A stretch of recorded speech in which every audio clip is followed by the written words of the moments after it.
This is the story of a man named Stanley. Stanley worked for a company in a big building where he was employee number 427. Employee number 427's job was simple. He sat at his desk in room 427 and he pushed buttons on a keyboard. Orders came to him through a monitor on his desk, telling him what buttons to push, how long to push them, and in what order. This is what employee 427 did every day of every month of every year. And although others might have considered it soul-rending, Stanley relished every moment that the orders came in, as though he had been made exactly for this job. And Stanley was happy. And then one day, something very peculiar happened. Something that would forever change Stanley. Something he would never quite forget. He had been at his desk for nearly an hour when he realized that not one single order had arrived on the monitor for him to follow. No one had showed up to give him instructions, call a meeting, or even say hi. Never in all his years at the company had this happened, this complete isolation. Something was very clearly wrong. Shocked, frozen solid, Stanley found himself unable to move for the longest time. But as he came to his wits and regained his senses, he got up from his desk and stepped out of his office.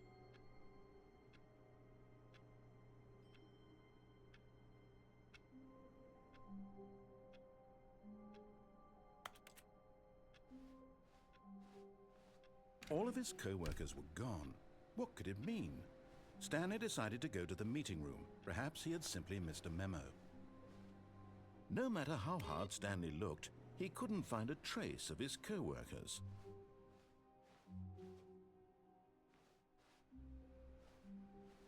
It takes a lot of humility to carry a bucket so magnificent. Stanley checked his ego and then proceeded onward.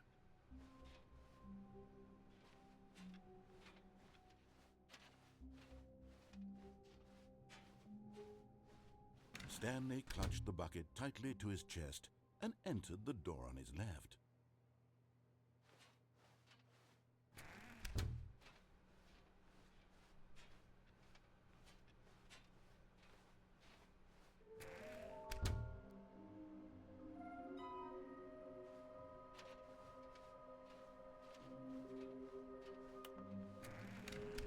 Stanley, we must move on from this broom closet, simply because I have no remaining stickers. If I did, you can guarantee we'd be in here for hours.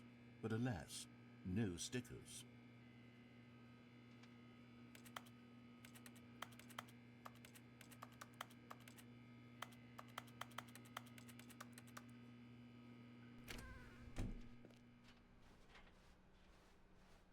Coming to a staircase, Stanley and the bucket walked upstairs to the boss's office.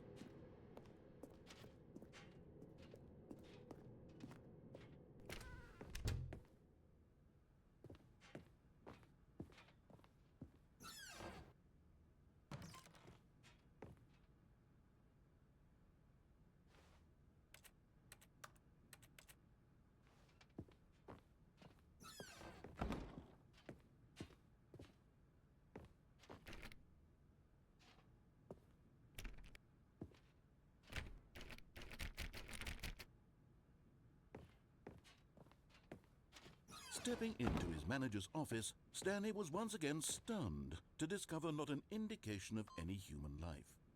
Crushed by the weight of this revelation, Stanley may have broken down into an emotional dumpster fire if not for the soothing presence of the bucket. Even now, in his darkest of hours, did the bucket's warmth and guiding light pierce the dark clouds of confusion and chaos.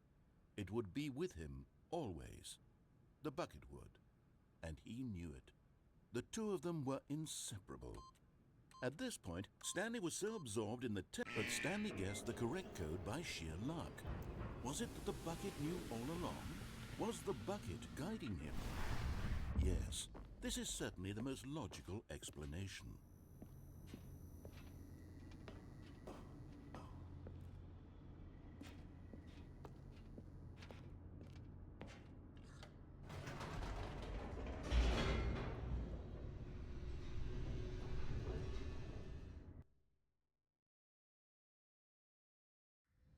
The elevator raced downward, plummeting towards an unknown fate. It would be all Stanley could do to keep himself together, if not for the bucket. Soothing him, comforting him, reassuring that in this darkest moment of uncertainty, he would be all right. The bucket is here for you, Stanley. Everything will be fine. Stanley and the bucket walked straight ahead through the large door that read, Mind Control Facility. Although this passageway had the word escape written on it, the truth was that at the end of this hall, Stanley and the bucket would both meet a violent death. The door behind them was not shut. Stanley and the bucket still had every opportunity to turn around and get back on track. At this point, Stanley and the bucket were knowingly walking forward into a very painful death for each of them.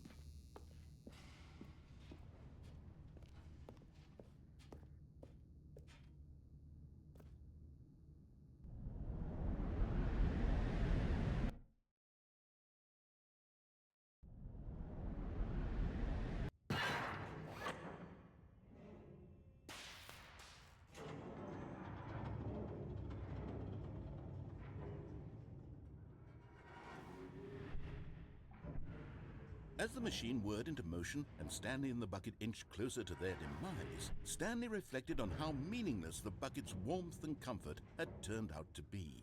To be sure, it puts the mind and the soul at ease to embrace the bucket, but what use is a sense of ease when you're about to be crushed to death? This is what Stanley thought to himself, and he sort of kicked himself for wasting so much time carrying a bucket everywhere. Farewell, Stanley.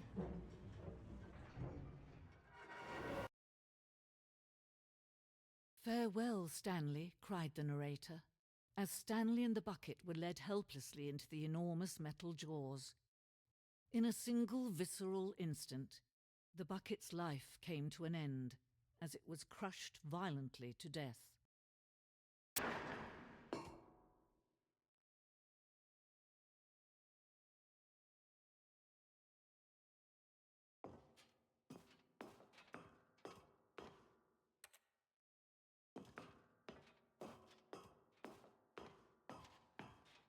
It was a shame, the death of such a magnificent bucket. It's true that all buckets are radiant in their own way, but this one stood above the rest. It was a glorious bucket to behold.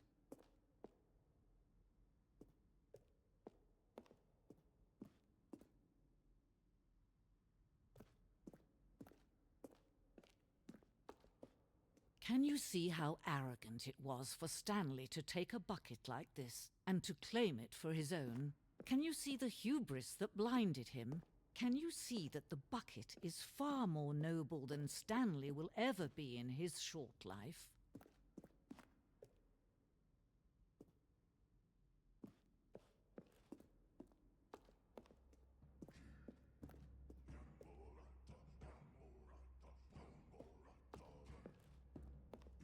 No man can own a bucket, and certainly not a bucket as dazzling to behold as this one. It is man who should kneel before the bucket.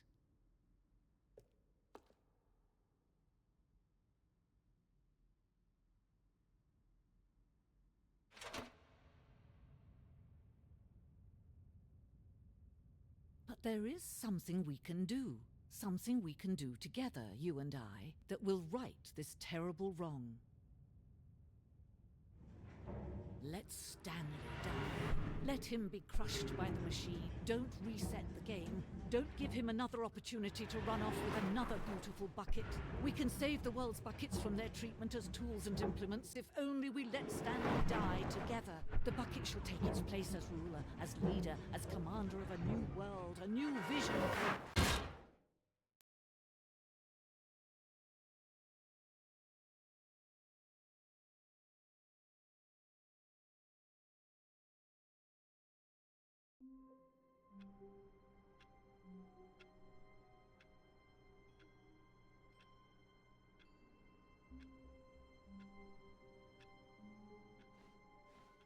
All of his co-workers were gone. What could it mean? Stanley decided to go to the meeting room. Perhaps he had simply missed a memo. Stanley cradled the bucket in a gentle embrace, protective yet delicate, assertive yet compassionate. Stanley clutched the bucket tightly to his... This was not the correct way to the meeting room, but Stanley had felt the bucket calling to him, telling him that the employee lounge was simply the place to be. And here it was. Had the bucket turned out to be correct? Was this better than the... No, never mind. The bucket was wrong. Stanley took the door on his left to go back to the meeting room, and so the two of them detoured through the maintenance section and walked straight ahead to the opposite door.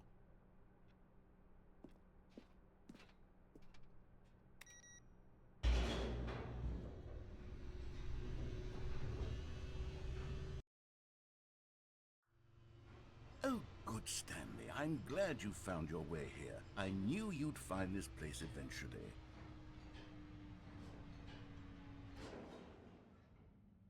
You see, your friends and I are concerned for you, Stanley. We've come together here because we care about you very much. It's this bucket you're carrying around everywhere.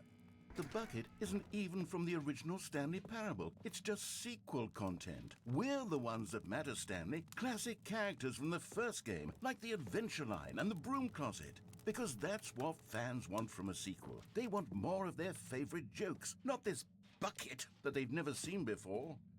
Yes, I know I'm the one who gave you the bucket, but you're spending too much time with it. Don't you want another story involving the Adventure Line? We could make the Adventure Line go somewhere new. Yes, yes, that's what the fans want. Let's do it. Whee! Look at that wacky line. Who knows where it'll go off to next? Oh, and it played some silly music as well.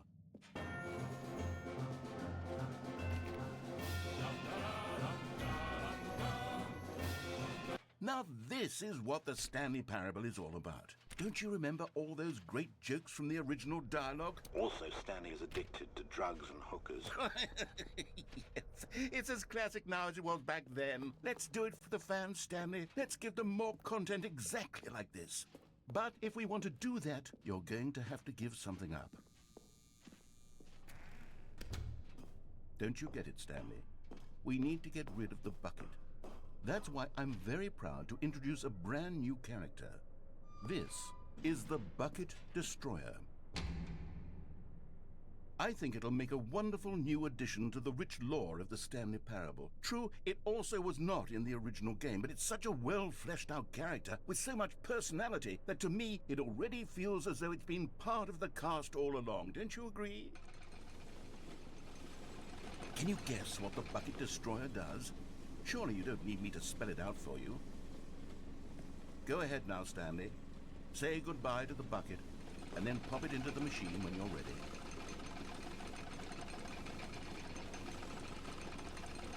Now listen to me. It's crucial that you give it the bucket. I don't know what the Bucket Destroyer will do if it can't destroy your bucket. Destroying buckets is all it knows. That is its singular personality trait. Sure, I can hear you saying, how does a character with only one personality trait deserve to join the pantheon of beloved Stanley Parable characters? Well, you see, if you were to really explore the Bucket Destroyer, you would see that its desire to crush buckets is so densely loaded with complexity and nuance that it's really like 10 personality traits. What other object in this game can you even say that about? The Broom Closet? Certainly not. I wonder what sort of Bucket Destroyer merchandise the fans will be clamoring for after this. Okay, the Bucket Destroyer is getting very upset now. You'll have to hurry and feed it. We can't get back to the classic Stanley Parable characters like the Adventure Line or the Bucket Destroyer until you crush that damn bucket. Quickly now, the fans are waiting. Do it for the fans, Stanley. Give the fans what they want. Hurry and...